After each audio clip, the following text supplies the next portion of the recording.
அனைவருக்கும் வணக்கம். திருப்பரங்குன்றம் விவகாரம், அந்த தீர்ப்பு ஜே.ஆர். சுவாமிநாதன் அவர்கள் கொடுத்த தீர்ப்பு திரும்பவும் மறுபரிசீலனைக்கு எடுக்கப்பட்டு 2 நீதிபதிகள் கொண்ட அமர்வில் அந்த தீர்ப்புக்கு தடை கொடுக்கப்பட்டுள்ளது. இன்று நம்ம வழக்கு விசாரணை ஏப்ரல் 8ஆம் தேதி அடுத்த விசாரணை இருக்குதுன்னு வைங்களேன். தீர்ப்பை பேப்பரில் வந்துடுச்சு. பேப்பரில் வந்ததெல்லாம் நிஜமில்லை. உள்ள என்ன ரியாலிட்டி என்ன அப்படிங்கிறது உங்களுக்கு தெரியாது. நாங்கள் அங்கேயே இருக்கவங்க, அங்கே இருக்கிற எங்களுக்கு தான் தெரியும். J R. Swaminathan is the great law அப்படின்ட்டு ஒரு நண்பர் என்கிட்ட ஃபோனில் தொடர்பு கொண்டு பேசும்போது பேசினார். அந்த நண்பர் உயர்நீதிமன்ற மதுரை கிளையில் வழக்கறிஞராக இருக்கிறார். அந்த நண்பர் பேசினார். நீங்கள் பேப்பர் செய்திகளை மட்டும் பார்த்துக்கிட்டு பேசக்கூடாது, ஒரு அளவெடுத்துக்கூட கூடாது. ஆமாம், உங்கள் ஐடியாலஜிகளை அப்படி நீங்கள் கொண்டு போகக்கூடாது. அப்படி இல்லை, நான் ஆஜராகின வழக்குகளை, நான் கொண்டு போன வழக்குகளை 96% எனக்கு வெற்றியை தேடி தந்திருக்கிறார் ஜே.ஆர். சுவாமிநாதன் அப்படின்னு அந்த வழக்கறிஞர் நண்பர் அவருடைய விஷயங்களை பகிர்ந்து கொண்டார் என்பதை விட என் மீது திணித்து கொண்டே இருந்தார். ஃபோனில் தான் என்றாலும் கூட அவர் திணித்து கொண்டே இருந்தார். ஏனென்றால் அவர் வழக்கறிஞர், யாரையும் முந்தவிடக்கூடாது, நாமே முந்தி செல்ல வேண்டும் என்ற முன்னேற்பாடோடு பேசுபவர்கள் அல்லவா. ஆகவே அவர் அந்த விடயத்தில் என் மீது முண்டியடித்து அவருடைய கருத்தை திணித்து கொண்டே இருந்தார். திணித்தாலும் நம்ம எதிர்கருத்து சொல்வதிலிருந்து நாம் ஒருபோதும் பின்வாங்குவதில்லை. அவர் எத்தனை பெரிய இடத்தில் இருந்தாலும் நம்முடைய கருத்து சரி என்றால் அதை சரி என்று வாதிடுவதில் நாம் பின்வாங்குவது இல்லை. அதற்கு நிறைய உதாரணங்கள் தேவைப்படும். அதையெல்லாம் காரணம் காட்டி வாதாடுவது, ஞாபக சக்தியோடு பேசுவது நமக்கு ஒன்றும் புதிதல்ல. அப்படிங்கிறதுனால அந்த நண்பருக்கு நம்ம தொடர்ந்து பதில் கொடுத்தா கூட, இல்லை நீங்கள் வெளிவட்டத்தில் தான் அவரை பற்றி அப்படியே கேள்விப்பட்டிருக்கீங்க, உள்ள ஜே.ஆர். சுவாமிநாதன் ரொம்ப நல்லவர், நீங்கள் என்னவங்க பேசுகிறீங்க நண்பா, நீங்கள் பேச பெரிய பெரிய தவறு. என்ன தவறு என்றால், உங்கள் வீட்டில் நடு வீட்டில் வச்சு ஒரு ஒடுக்கப்பட்ட சமூகத்தை சேர்ந்தவருக்கு நீங்கள் சாப்பாடு கொடுங்களா அப்படின்னு அவருடைய கேள்வி. ஏன் நான் போட்டிருக்கேனே, இப்பவும் நான் தொடர்ந்து அவர்களோடு சமமாக தான் இருந்து கொண்டு இருக்கிறேன். நான் ஒன்றும் மேலே வந்த பெரிய வகுப்பை சார்ந்தவன் அல்லவே அப்படின்னு சொன்னால், அவர் இல்லை, அது அப்படி இல்லை. அப்போ உங்கள் ஊர் கோயிலில் ஒரு ஒடுக்கப்பட்ட வகுப்பை சேர்ந்தவரை உள்ள நுழைஞ்சி சாமி கும்பிடுவீங்களா? அப்படி அவருடைய கருத்தை பாருங்கள், வலுவாக தன்னுடைய கருத்தை, இது அப்படித்தான் படிநிலைகள் இருந்தே தீரும். இதை இந்த திராவிட ஐடியாலஜி ரொம்ப கீழ்த்தரமாக அதிமுக திமுகன்ட்டு 2 பேரையும் கீழ்த்தரமாக விமர்சிக்கிறார். அவருடைய ஐடியாலஜி எதில் இருக்குங்கிறது அப்போவே நமக்கு தெரிஞ்சுக்கிடும். அப்போ அவருடைய ஐடியாலஜி நம்ம கொஞ்சம் சீண்டி பார்ப்போன்ட்டு அதில் போய் இறங்கினோம்னா, இல்லைன்னா அந்த இதுக்குள்ளே வரல. எச் ராஜா ரீலொகேட் பண்ணணுங்கிற அப்படின்னா, இல்லை நான் எச் ராஜா சப்ஜெக்ட்லேயே வரல. முன்னாடி 1930 நீங்கள் சொல்லுதீங்களே, அதான் நான் சொன்னேன். 1930-32 நடந்த வழக்கு, லண்டன் பிரிவி கவுன்சிலில் போய் அந்த வழக்கு எப்படி நடந்துச்சுங்கிறத நான் படித்து கொண்டு தெரிந்து கொண்டேன் அப்படிங்கிறத நான் சொன்னால், அவர் அதெல்லாம் அந்த வழக்குகளெல்லாம் இடம் தாவா சம்பந்தப்பட்டது. இந்த இடம் யாருக்குரியதுங்க தாவா தான், அதை முடித்து கொண்டார்கள். ஆனால் இப்போ அது இல்லை. இப்போ தீபம் ஏற்று விவகாரம். ஏற்கனவே தீபம் 100 ஆண்டுகளுக்கு மேலாக பிள்ளையார் கோயிலில் தானே தீபம் ஏற்றிக்கிட்டு இருக்காங்க. அப்போ அதில் என்ன விவகாரம் இருக்கிறது அப்படின்னு நம்ம கேட்டோம்னா, அதுதான் விவகாரம். அங்கே போய் அந்த தீபத்தூண், அது சர்வே கல் அப்படின்னு ஆதாரபூர்வமாக நிரூபிக்கப்படுதுன்னா, அப்படிலாம் கிடையாது. அது தீபத்தூண் தான், அதில் தான் தீபம் ஏற்றணும். சரியா நீங்கள் சொல்லுறது அப்படியே வச்சுக்கிடுவோம். சரி, யார் ஏற்றணும்? அதை விடுத்து ஜே.ஆர். சுவாமிநாதன் அவசரமாக அந்த வழக்கை எடுத்து, நீங்கள் போங்க, சிஆர்பிஎஃப் வீரர்களை அழைச்சிக்கிட்டு போய் நீங்கள் போய் மலையில் தீவிரத்துக்குன்ட்டு யாரோ ஒரு தனி மனிதருக்கு அனுமதி கொடுப்பது என்பது ஏற்கக்கூடியதா? இந்த தமிழ்நாடு அரசுக்குள்ளதான நீதிமன்ற பரிபாலனமும் இருக்கிறது. அந்த நீதிமன்ற பரிபாலனத்துக்குள்ளே தானே நம்ம எல்லாரும் இருக்கோம் அப்படின்னு நம்ம கேட்டோம்னா, நீங்கள் உங்கள் எதிரிக்கிட்ட உங்கள் எதிரி உங்களுக்கு பிரச்சனை பண்ணுறாரு, அப்போ நீங்கள் போலீஸ் ஸ்டேஷன் போயில எங்கே போய் போலீஸ் ஸ்டேஷன் போய் இல்லை, ஏன் போறிய, எதுக்கு போறிய? அதே மாதிரி தான் இது. அப்போ அதனால தான் மத்திய தொழில் பாதுகாப்பு படைய நீதிபதி அனுப்புகிறார் அப்படின்னா அவருடைய வார்த்தை ஜாலங்கள் மிக அற்புதமானவை. உங்களால் அதாவது பார்ப்பனர்களால் நீங்கள் நேரடியாக பாதிக்கப்பட்டீர்களா? நான் எந்த பார்ப்பனராலையும் பாதிக்கப்படலை, எங்கள் அப்பாவும் பாதிக்கப்படலை அப்படின்னு அவர் ரொம்ப இதாக, நான் மெரிட்டில் தான் வந்தேன் அப்படிங்கிற. அவர் அந்த பிசி கம்யூனிட்டி மூலமாக தான் +2 மார்க்கை வச்சு லாயருக்கு படிச்சிருக்க போயிருப்பார் அப்படி வச்சுக்கிடுங்களேன். அப்படித்தானே போயிருக்க முடியும். இடஒதுக்கீடு இல்லாமல் எங்கே போயிருப்பார்? அது ஒரு கரையில். அதை அவர்கிட்ட விளக்கமாக நம்ம கேட்கறதுக்கு அவர் விடலை. அவர் தொடர்ந்து அவருடைய பேச்சு முன் வர வேண்டும் என்பதற்காக தொடர்ச்சியாக வாதங்களை முன்வைத்து வருகிறார். அவர் சொல்லும் வாதங்கள் தான் சரி என்று அவர் பேசுகிறார். அப்போ இந்த எச்சு இலையில் உருளணுங்கின அந்த சனாதன அடிப்படையில் தான் எனது தீர்ப்புகள் இனி வாழ்நாள் எஞ்சிய வாழ்நாளிலும் இருக்கும் என்று ஜே.ஆர். சுவாமிநாதன் சொல்லுகிறாரே, அது சரியானது தானா அப்படின்னு கேட்டால் அதில் நான் மாறுபடுகிறேன். அவர் மீது விமர்சனங்கள் இருக்கும். இப்படி 2 உதாரணத்தை சொன்னால் அவர் மீது விமர்சனங்கள் இருக்கு, நான் அதில் மாறுபடுகிறேன். அதுவரை நான் ஒரு அரைவேக்காடு போல் அவருக்கு தெரிந்திருக்கலாம். இருக்கட்டும், போதும். இப்போ நம்ம அவருக்கு பதில் சொல்ல வேண்டியது. இப்போ திருப்பரங்குன்றம் கோயில் வழக்கு வாரத்தில் இப்போ அவர் எதையாவது ஒரு 4 பேரை அந்த தீபத்தூளில் போய் தீபம் ஏற்றதுக்கு நீங்கள் விட்டுட்டீங்கன்னா, நான் உங்கள் மேலே இருக்க அந்த நீதிமன்ற அவமதிப்பு வழக்கு எல்லாத்தையும் கேன்சல் பண்ணிவிட்டு நான் ஐயா சிவனே, அவர் சிவன் இல்லை, அவர் வேறு ஒரு மார்க்கத்தில் இருந்துருவேன் அப்படின்னு ஜே.ஆர். சுவாமிநாதன் கெஞ்சி கூத்தாடி பார்த்துட்டார் நீதிமன்றத்தில். அது போகட்டும். ஆனால் அதெல்லாம் இவர் அங்கே இருந்து அறிஞ்சிக்கிட்டாரா இல்லையாங்க, அது வேறு. அவருடைய மொத்த தீர்ப்புக்கும் இங்கே உள்ள பெஞ்சு தடை கொடுத்துருக்கு.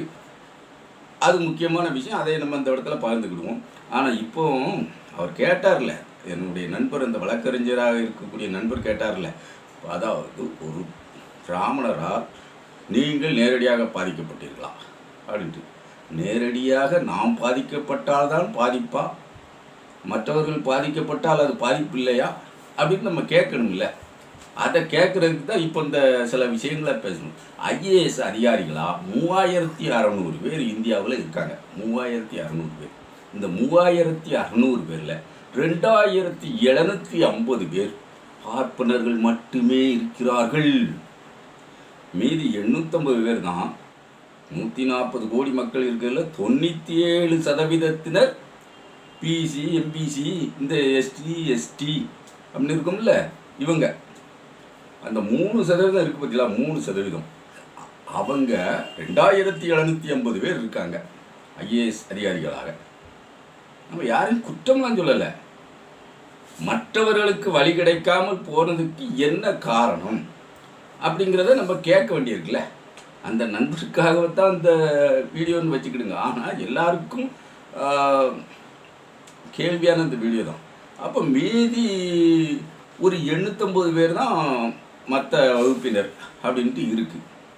இப்போ இந்த மாதிரியான விடயத்தில் இந்த இடஒதுக்கீடு முறையில் படிப்புகளுக்கு இந்த ஒன்றிய அரசு கிரிமிலேயர், அதாவது பொருளாதார அடிப்படையில் இடஒதுக்கீடு அப்படிங்கிறத வச்சுருக்காங்க. 1991 நம்ம உச்சநீதிமன்றம் ஒரு அடிப்படையை சொல்லி கிரிமிலேயர் அதை கொண்டு வரணும் பொருளாதார அடிப்படையில். அதாவது அரசு ஊழியர்களாக இருப்பவர்கள் வருடத்திற்கு 8 லட்சம் ரூபாய்க்கு மேலே அவங்க வருமானம் ஈட்டுபவர்களாக இருப்பார்கள். ஆகவே அவர்கள் பிள்ளைகளுக்கு இந்த இடஒதுக்கீடில் வேறு எந்த வகுப்பை சேர்ந்தவராக இருந்தாலும் இந்த இடஒதுக்கீடில் அவர்கள் வரக்கூடாது அப்படின்னு ஒரு சட்டத்தை உச்சநீதிமன்றம் நீட்டி இந்த சமூக நீதிக்கு ஒரு பெரிய ஆழக்குழி தோண்டி அதில் போட்டு புதைச்சிட்டுன்னு வைங்களேன். சமூக நீதி என்னடா சமூக நீதி, நான் கொடுக்கறதெல்லாம் அநீதி தான் அப்படின்ட்டு புதைச்சிட்டு 1993 காங்கிரஸ் அரசாங்கம் என்ன பண்ணுதுன்னா, அப்படிலாம் கிடையாது அப்படின்னு ஒரு அரசாணை வெளியிடுது. அதாவது பெற்றோருடைய வருமானத்தையும் விவசாய வருமானத்தையும் கணக்கில் எடுத்து இந்த கிரிமிலேயர் விடயத்தில் சேர்க்கக்கூடாது அப்படின்னு ஒரு அரசாணையே காங்கிரஸ் அரசாங்கம் வெளியிடுது. இந்த அரசாணையெல்லாம் அப்படியே புலிதோண்டு புதைச்சிட்டு 2004 நம்ம வாஜ்பாய் ஆட்சி காலத்தில் பாருங்கள், வாஜ்பாய் ஆட்சி காலத்தில் ஒரு கடிதம் வருது, பெற்றோர்களுடைய வருமானம் கட்டாயமாக கணக்கில் சேர்த்து கொள்ளப்பட்டு தான் இந்த இடஒதுக்கீடு முறையை அமல்படுத்தணும் அப்படின்ட்டு. ஆக என்ன ஆகுதுன்னா அந்த அரசு ஆணை குப்பை தொட்டிக்கு போயிடுது. இந்த கடிதம் யார் எழுதியது, இந்த கடிதத்தை யார் எழுதியது, எதற்காக எழுதினார்கள், எப்படி எழுதினார்கள், யார் அறிவுக்கு உட்பட்டு எழுதினார்கள் என்பது யாருக்குமே தெரியாது. ஆனால் அந்த கடிதம் பேசியது. இந்த கடிதத்தை மனுஷிய புத்திரன் எழுதியிருப்பார். மனுஷிய புத்திரன் இல்லை, அதாவது மனுசாஸ்திர புத்திரன் எழுதியிருப்பார். மனுஷிய புத்திரன் இல்லைங்க, மனுசாஸ்திர புத்திரன் மகா சதி வேலையாக எழுதியிருப்பார். ஆனால் எழுதின உடனே அந்த ஓலை தான் அரசாணையை முறியடித்து அதை குப்பையில் போட்டுட்டு இது வேலை செஞ்சுக்கிட்டு இருக்குன்னு வைங்களேன். இப்போ ஒரு 60 மாணவர்கள் அவர்களுடைய தங்களுடைய மதிப்பெண் அடிப்படையில் அவர்கள் வேலை கேட்டு உரிமை கோருகிறார்கள். தமிழ்நாடு அரசு, கேரள அரசு, டெல்லி அரசு அப்படின்ட்டு தீர்ப்பாயங்கள், உயர் நீதிமன்றங்கள்னு அவங்க முறையிட்டு அதில் அவர்களுக்கு வெற்றியும் கிடைக்கிறது. ஆனால் பாருங்கள், நம்ம மோடி ஐயா ஆட்சி வந்து ஒன்றிய ஆட்சியில் மோடி ஐயா அமர்ந்துட்டா தான் எல்லாமே அதானி அம்பானிக்கு தானே. வேற யாரும் அதெல்லாம் இல்லை. குருமூர்த்தி, தமிழ்நாடுனா குருமூர்த்தி என்ன சொல்கிறாரோ அது நடக்கும். அதே மாதிரி தான் எல்லா இடங்கள்லையும் ஒவ்வொன்றாக படிப்படியாக செயல்படுத்தப்படும் அப்படின்ட்டு இருக்குன்னு வச்சுக்கிட்டுங்களேன். இப்போ இந்த மோடி ஐயா ஆட்சிக்கு வந்ததுனால என்ன பண்ணுறாங்க, உச்ச நீதிமன்றத்துக்கு இவங்களுடைய பிரச்சனையை எடுத்து கொண்டு போகிறாங்க. உச்ச நீதிமன்றத்தில் போய் 10 வருஷமாக இந்த வழக்கு நடந்து இந்த மாணவர்களுக்கு இப்போ தான் உச்சநீதிமன்ற நீதியரசர்கள் PS மகாதேவன், மகாதேவன் மற்றும் PS நரசிம்மா அடங்கிய அமர்வு வந்து இப்போ தான் ஒரு தீர்ப்பு, நல் தீர்ப்பு, சமூக நீதி தீர்ப்பை வழங்கியிருக்கு. இந்த 60 மாணவர்களுக்கும் நீ வேலை கொடுக்கணும், அவர்கள் வாங்கிய மார்க்கின் அடிப்படையில் அவர்கள் தேர்வு பெற்றவர்கள் ஆவார்கள், அவர்களுக்கு வேலை கொடுக்கணும் அப்படின்னு சமூக நீதி தீர்ப்பு வழங்கியிருக்கு. அவர்களுடைய பெற்றோர்களுடைய சம்பளத்தை இதில் நீ கணக்கிடக்கூடாது அப்படின்ட்டு ஒரு தீர்ப்பை, ஒரு முத்தான தீர்ப்பை வழங்கியிருக்கு. இப்போ நம்ம நண்பர் அவர்கள் இந்த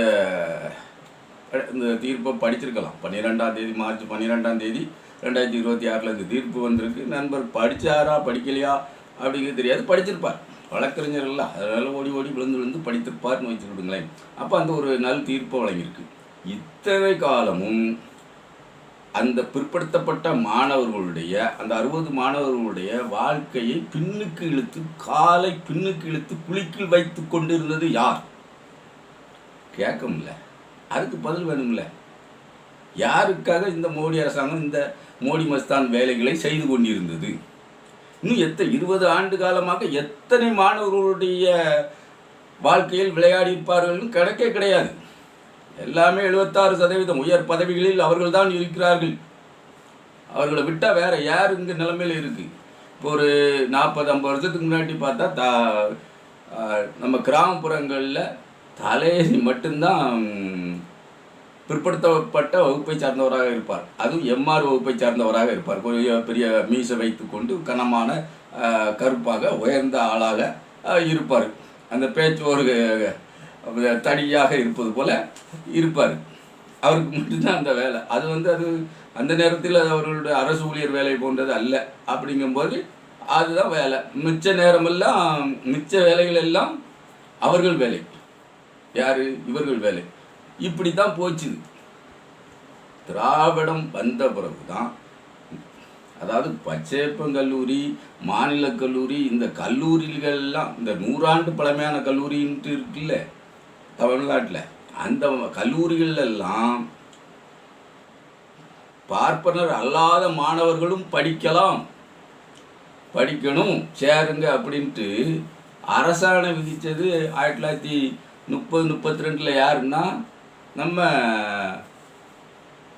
நீதி கட்சி ஆட்சியில் தான் இந்த அரசாணையெல்லாம் விதிக்காங்க. அப்போ எதுக்கு? அப்போ அந்த காலேஜில் படிக்கிறதுக்கு பார்ப்பனர் அல்லாதவர்கள் படிக்கக்கூடாதுங்கிற நிலைமை இருந்ததுனால தானே ஒரு அரசாணை போட வேண்டிய நிலைமை இருந்துச்சு. அப்போ அது இந்த திராவிடத்தால் விளைந்த நன்மை தானே. அது எப்படி இவருக்கு மேலே ஸ்டெப் பண்ணி விடுதாங்கன்னு புரியலை அப்படிங்கிறது தெரியலை, நமக்கு தெரியலை.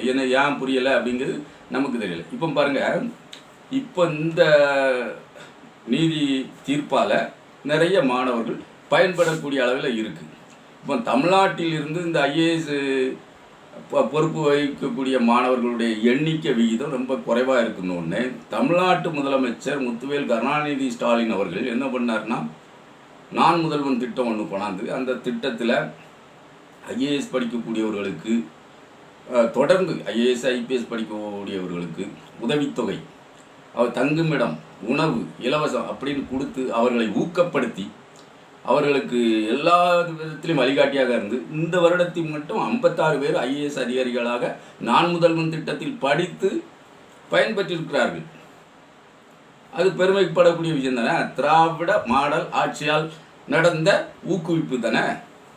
அதை நம்ம இந்த இடத்துல அழுத்தமாக தெரிவிக்கணும்ல. இந்த மோடி அரசு படிக்கக்கூடாது, பொதுவாக யாருமே படிச்சிடக்கூடாது, படித்தா நமக்கு ஓட்டு போட மாட்டாங்க அப்படிங்கிற நினைப்பிலே தொடர்ந்து சரி வேலைகளை செய்துக்கிட்டு வருது. நீ எந்த நிலையில் படிச்சுக்கிட்டு இருந்தாலும் சரி, மூன்றாம் வகுப்பு படிச்சுக்கிட்டு இருந்தாலும் சரி, இல்லை 12ஆம் வகுப்பு படிச்சுக்கிட்டு இருந்தாலும் சரி, இல்லை காலேஜில் 3வது வருடம் படிச்சுக்கிட்டு இருந்தாலும் சரி, இல்லை நீ பிஹெச்டியே படிச்சுக்கிட்டு இருந்தாலும் சரி, 3வது மொழியாக ஒன்றை கற்றுக்கொள். ஆமாம், கட்டாயம் நீ கற்றுக்கொள்ள வேண்டும் அப்படின்னு இந்தியை திணிப்பதற்கு அனைத்து முயற்சிகளையும் செய்து கொண்டிருக்கிறது. அவர்கள் இங்கு வந்தால், இங்கு ஆட்சி பொறுப்புக்கு அதிமுக என்று இங்கே வந்தார்கள் என்றால் அவர்களுடைய ஆட்சி தான். பீகாரில் நிதிஷ்குமார் ஆட்டி வைத்து நிதிஷ்குமார் அம்பவன் தூக்கி தூர போட்டு இப்போ அவர்கள் ஆட்சிக்கு வந்தார்கள். அதே போல் ஆட்சி கட்டிலில் அவர்கள் ஏறப்போகிறது இல்லை. தமிழ்நாட்டில் அது நடவாது. அது ஒரு கரையில் இருந்தாலும் அவர்களுடைய சித்தாந்த பெருக்கம் இங்கு பலரை ஆட்கொண்டு இருக்கிறது என்று தான் அந்த வழக்கறிஞர் எனது நண்பர் பேசியதிலிருந்து தெரிகிறது. பலரை ஆட்கொண்டு இருக்கிறது. ஏன்னா நமக்கு கீழே ஒருத்தன் இருக்கணும் சாதி அடிப்படையில் அப்படின்னு நினைக்கிறவன் இங்கே தீயா வேலை செஞ்சுக்கிட்டு இருக்கான். அந்த அடிப்படையில் உள்ளவர்கள் தான் பிஜேபி ஐடியாலஜியும் அதுதான். அவருடைய வேலைகள் தான் தீயா வேலை செஞ்சுக்கிட்டு இருக்கு. அந்த வேலைகளுக்கு இங்கு யாரேனும் உட்பட்டு விட்டால் நாம் படிப்பையும் தொலைத்து விடுவோம், நம்ம பிள்ளைகளோட படிப்பையும் தொலைத்து விடுவோம், நம்மளுடைய நிம்மதியையும் தொலைத்து விடுவோம். இங்கே ஏன்னா அடுத்த தெருவில் இருக்க அண்ணன் தம்பியாக பழகிக்கிட்டு இருக்க நம்ம சிறுபான்மை சகோதரர்களை அவன் அடிப்பான், மிதிப்பான், கொல்லுவான், இந்த மாதிரியான வேலைகளை செய்வான். அப்போ நிம்மதி போயிடும். மாட்டுக்கறி சாப்பிடாத, ஆட்டுக்கறி சாப்பிடாத, கோழியை அடிக்காத, ஆமாம் இன்னைக்கு ராமநவமி வருது அதனால நீ சாப்பிடாத அப்படிம்மா, கொரோனா வந்தால் மணி அடி அப்படிம்மா.